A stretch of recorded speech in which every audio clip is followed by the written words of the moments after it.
Well, welcome to this special segment on NewsX. My name is Vineet Malhotra. In May 2025, when India responded to the Pahalgam terror attack with Operation Sindoor, most global military experts would rely on Pakistani propaganda mouthpieces and their social media proxies to jump to conclusions. But a few were observing the war closely and then made assessments based on research, critical analysis, and most importantly, truth. Among them was the global war scholar, Colonel John Spencer, who we are hosting tonight, and it's a pleasure to have him in our studios. John Spencer is a retired U.S. Army infantry officer and one of the world's leading experts on urban warfare. With 25 years of military service and also having served in Iraq, as chair of urban warfare studies at West Point's Modern War Institute, he has conducted extensive field research and interviewed senior military and political figures, including Ukrainian and Israeli commanders, IDF leadership, and Israeli Prime Minister Benjamin Netanyahu during his research into the Gaza war. Netanyahu even publicly cited Spencer's expertise during his 2024 address to the US Congress. John Spencer is in India to research about Operation Sindoor. In the past few months, they have met with Indian Army and Air Force officers in an attempt to understand an operation that is far above just a military exchange on the border.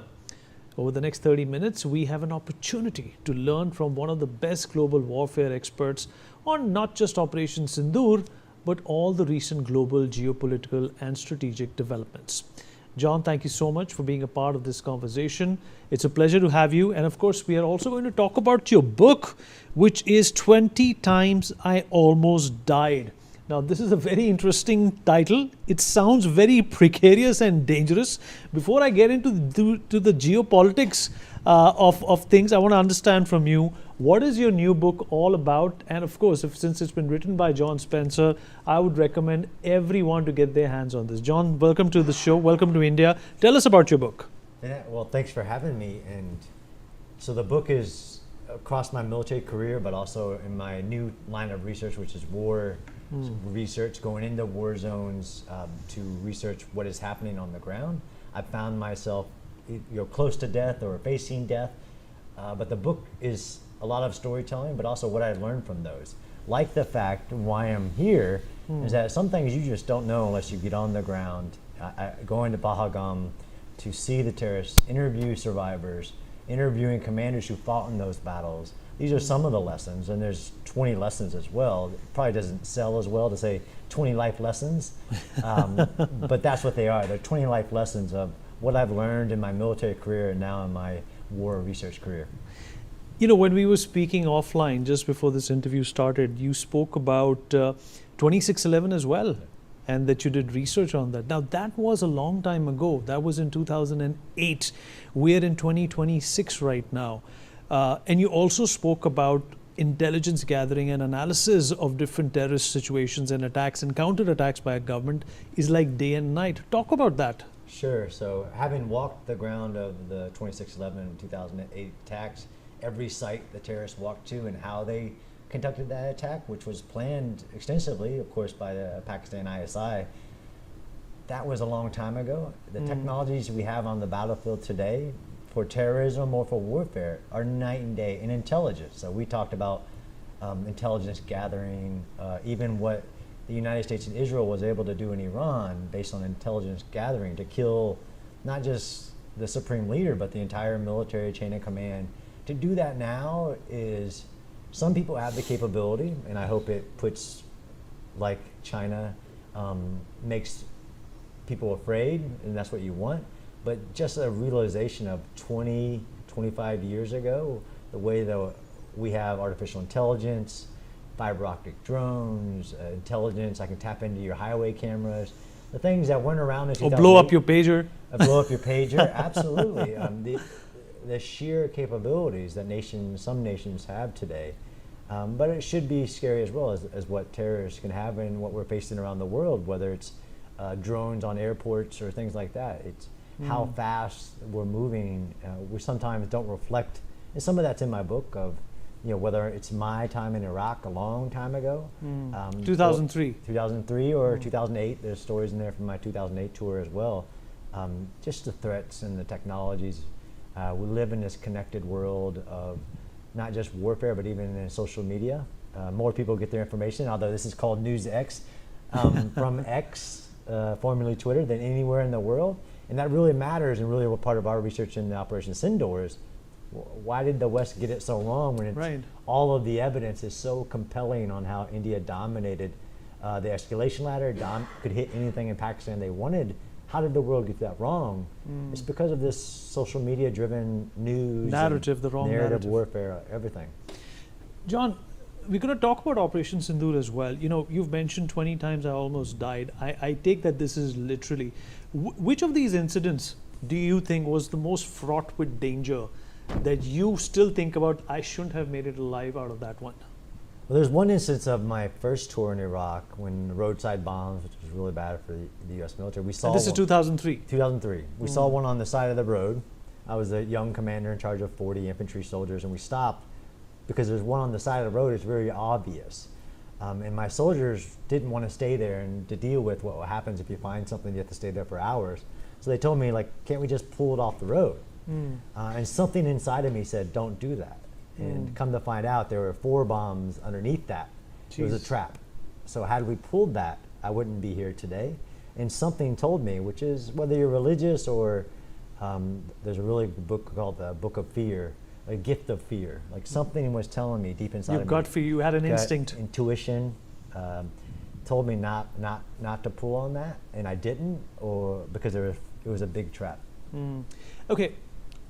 Folks, get your hands on this book. I'm definitely going to read this, and we're going to have another conversation about your experiences. I want to talk about Operation Sindoor, and I also want to contextualize, it's been over a year since Operation Sindoor happened. Do you think that based on what you have said on X, based on your research, the world has finally noticed that Pakistan was just lying about what actually happened in Sindoor? No, I think it's, and one of the reasons I came here, and I think we spoke when I was here right after the operation. Absolutely. I thought that would happen naturally, right? All the evidence, all of the satellite imagery, conclusive evidence. But this is the age of narrative warfare, and why we were so motivated, me and my co-author for the book, Liam Collins, to write the book is, and we've seen it in other wars, but probably not as where there's such a compelling case as this one. No, the world thinks still they believe the lies of how many downed Indian aircraft there were, and that was the only metric. And that's why we're so motivated to write the conclusive what happened, what is all of the evidence, and do it very academically to make it solid. Because I do still believe the truth matters. And in this case, all the work even before Operation Sindoor, which is a part of our research, why did India have success? Because I'm a U.S. military expert, a global expert, so I'm also trying to get the lessons, selfishly, of how did India perform so well.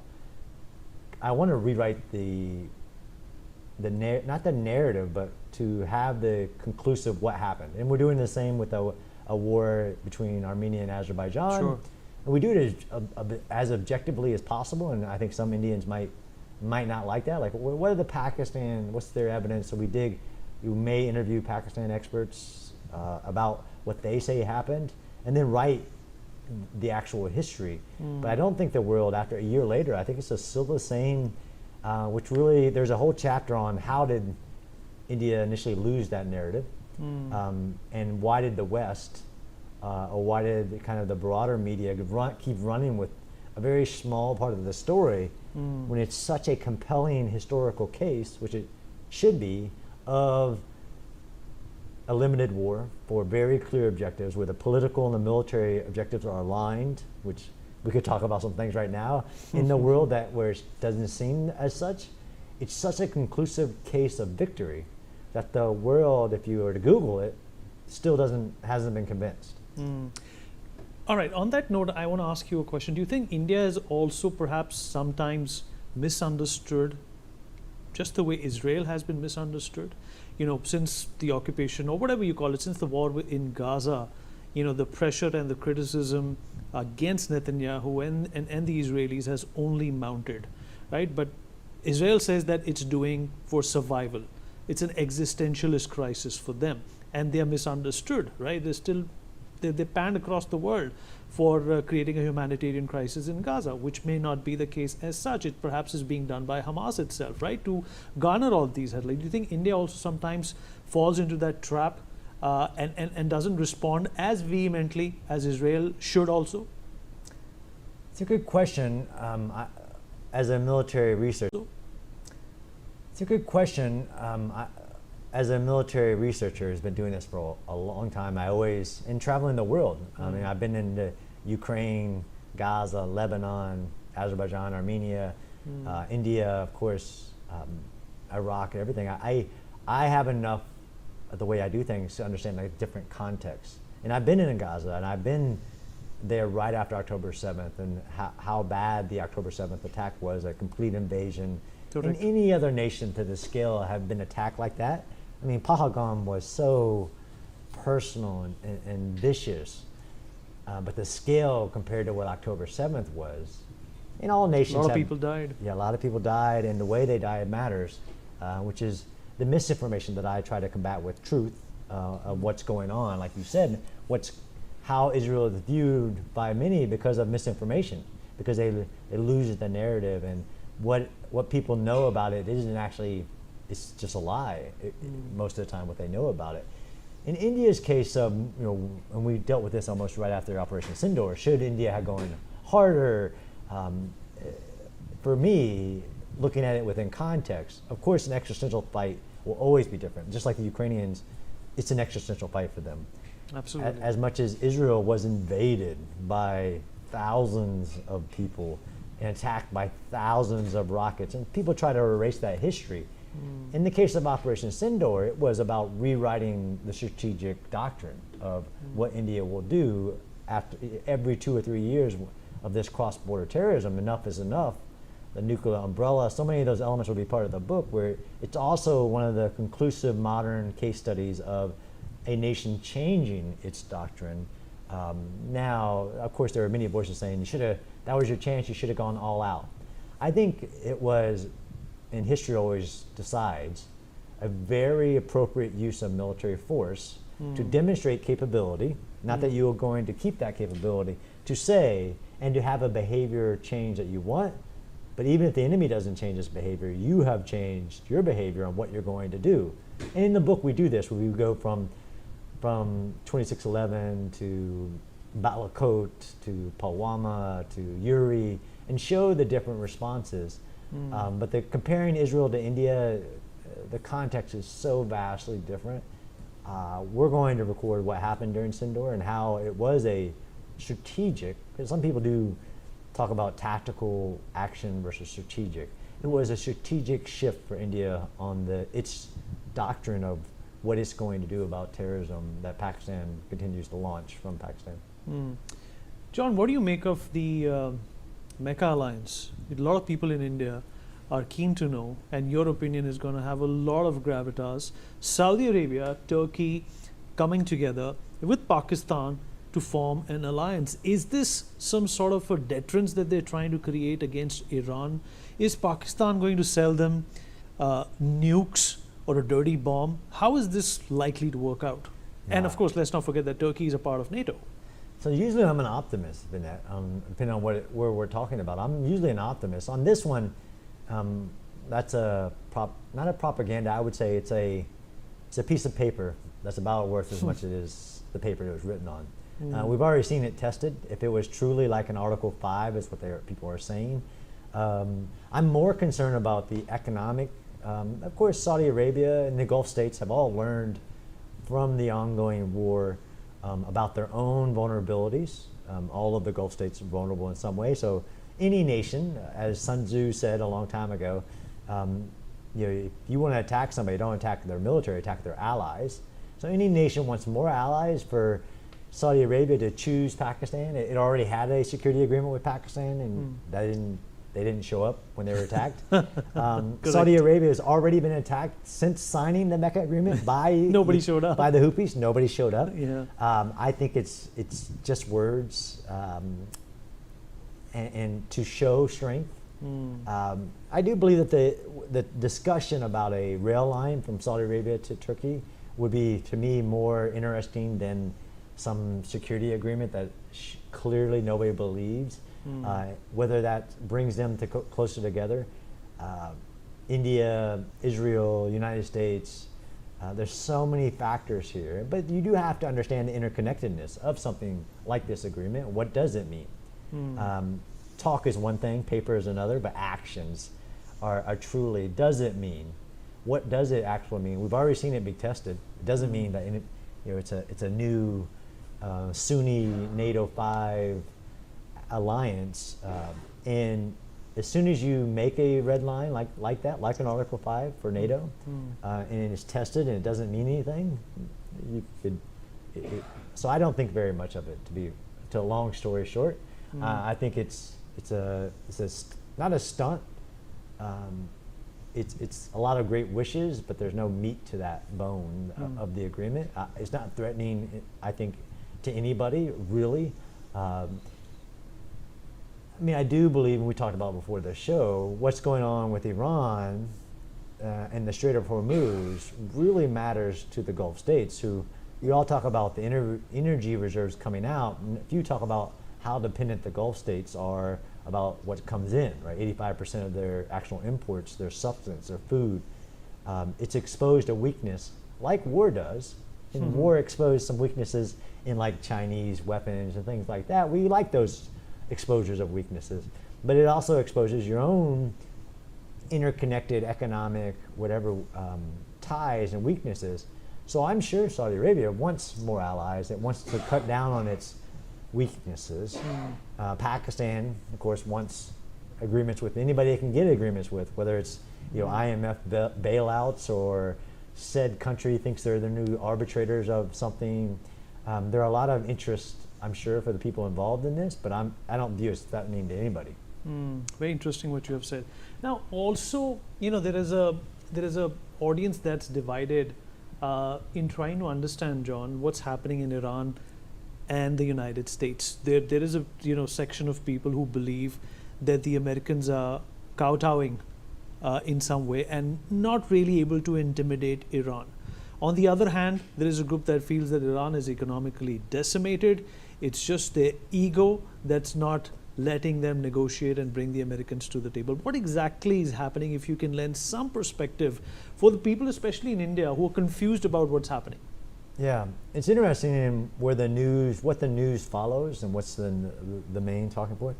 Of course, what was done during the 38 days, it's funny how people are like, yeah, that doesn't matter. Like how much damage was actually done to Iran during those 38 days? How many leaders were lost? How many actual military capabilities? People forget that. Yeah, for billions. I think the numbers are in the trillions, actually, of the costs. Now they believe they can make that up, right? They're very strong. All the leaders, new leaders come in. There is an element of that. Where we're at right now, though, whether it's a nuclear program or the Strait of Hormuz, for the United States, who really knows what the decisions are now?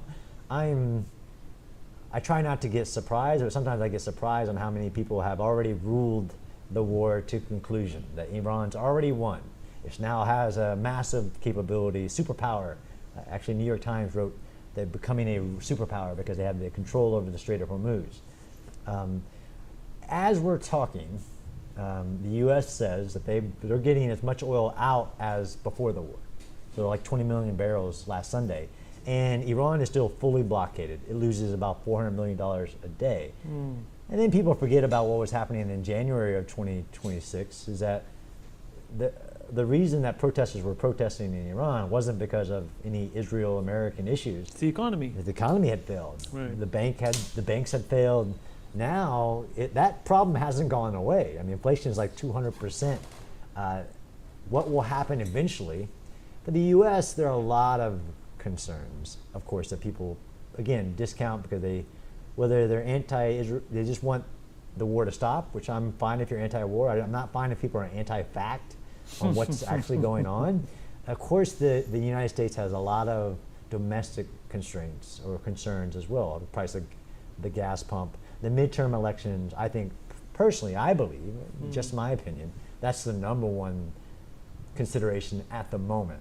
Mm. So I But don't think Donald Trump's ratings are pretty low at this point in time. Yeah, again, he's not running for re-election. It's Mm. the party. It's the it's the House and the Senate in control in order to fulfill the Donald Trump's rest of his administration's agenda, which has big goals. The war, I think, will stay in a steady state of this blockade. Stuff still getting out, rhetoric on both sides until after the midterm elections, and then we'll see. I personally don't believe that the Strait of Hormuz will have an end state that is that would upset all the global freedom of navigations. Because if you were to allow for a different situation in the Strait of Hormuz, then you have the Strait of Malacca, you have the Suez Canal, the Bab el-Mandeb. Every global thoroughfare would be changed, and I don't think that's going to happen. I don't think the United States is going to let that happen, or even the allies. But this war has definitely exposed a lot of weaknesses, whether that's the U.S. magazine depth, the strength of all the Gulf states' ability to defeat, air defense. So much has been discovered in this short amount of time. There is war weariness because of what we call forever wars, and I don't like shorthand. But this war is not over in any way, shape, or form. And even when it ends, I'm not sure the regime is going to be in such good shape afterwards because of the economic situation. Not just the damage, but this won't solve their squandering of their infrastructure. And of course, as I travel around India, that's all I see, right, is infrastructure projects. And I was in, whether it's in Jammu or Srinagar, infrastructure matters for a country's strength. This didn't solve Iran's infrastructure problem. They were about to move the capital of Iran, before this war, because they couldn't bring drinking water to the capital. This war doesn't solve that problem. It doesn't make them rich in any sense of the nature. I actually believe no matter what, Iran comes out of this weaker because the Strait of Hormuz becomes less relevant. There's all kinds of alternatives already being built, discussed, or already in action. Do you think that there's some takeaways from this war as to what countries can do when they're pushed to the wall? For instance, Iran using the Strait of Hormuz to blackmail the world, Iran attacking US allies to send a message to the Americans. Do you think there's been this metamorphosis in the last few months because of this war? And perhaps in the future as well, it's going to be strategic economic handicaps that countries are going to gun for, just the way India has suspended the Indus Water Treaty with Pakistan. Yep, absolutely. And this is, again, why I think our book on Operation Sindoor is so important. Is what is the lesson? Not the lesson that everybody else talks about, but what are the lessons on that Pakistan took from it, like their weaknesses, and are they going to address those rapidly? Are they going to create a rocket force, a drone force? What did China learn from it? So for the Iran war, there's so much that has been learned. Not that we didn't know the Strait of Hormuz was going to be played. Of course, that's the big question. Did the U.S. were they advised, and they thought it would be a less risk in priority of the other risk? Because the missile threat, we all talk about drones, and I deal with this a lot around the world. Drones are important. If you don't have drones, or if you don't have counter drones, you'd be found wanting, right? And I don't think Pakistan during Operation Sindoor had the right type of drones, even though they threw hundreds of drones at India. India had counter UAS that will now be better because of the fact, but they learned something as well. So the missile threat that Iran built, I think, will be one of the lessons. Is not just Iran had a certain quantity of missiles that it initially tried to attack Israel, and it did attack U.S. bases in the region, but how, if you don't have that integrated layered air defense system, there's a lot of defense industry that's going to make a lot of money, as so many countries will have to have learned that lesson, that you have to invest in that as part of your actual defense. And a lot of countries were relying on other countries to come to their aid and not having that internal defense.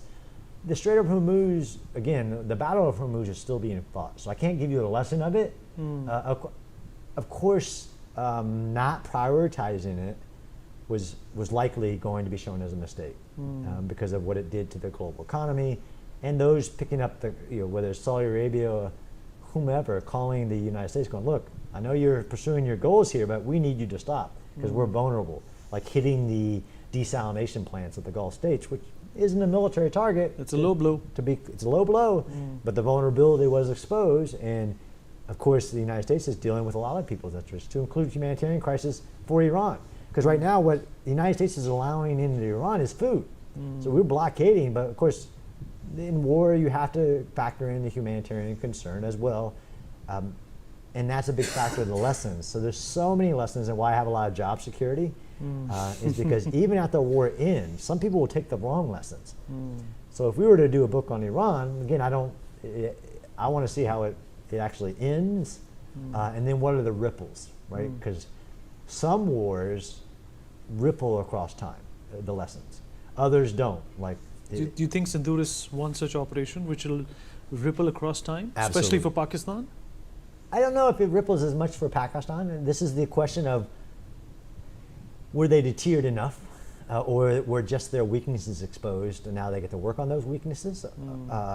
I think it ripples for India, because this is why I spend so much time on this book as well, is because the Make in India, the IDEX challenges, all of this that was being done, the creation of the CDS, which are really, when you understand why does a country have victory, it isn't usually a single piece of technology.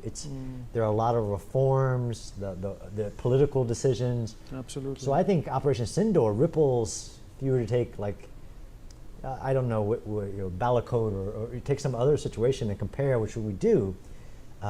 India had already made some very big changes, to include economically. I mean, it's a rising power, of course. I think that one will ripple the change of India's strategic doctrine, but also the changes in their military, the tri-services, the ability to fight jointly, all these things that weren't actually around the creation of the CDS is after the Cargill Committee and just now being implemented.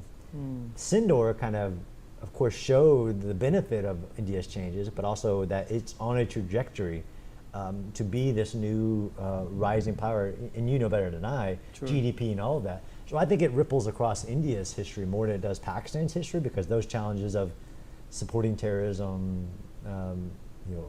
all of the challenges are still there for them. Absolutely. And whether I think, of course, sent a message, a deterrence, but I don't know if it ripples as much as I think it does, which is the balance that you have to make when you're doing analysis. Well, John, I've enjoyed this conversation thoroughly, as I always do.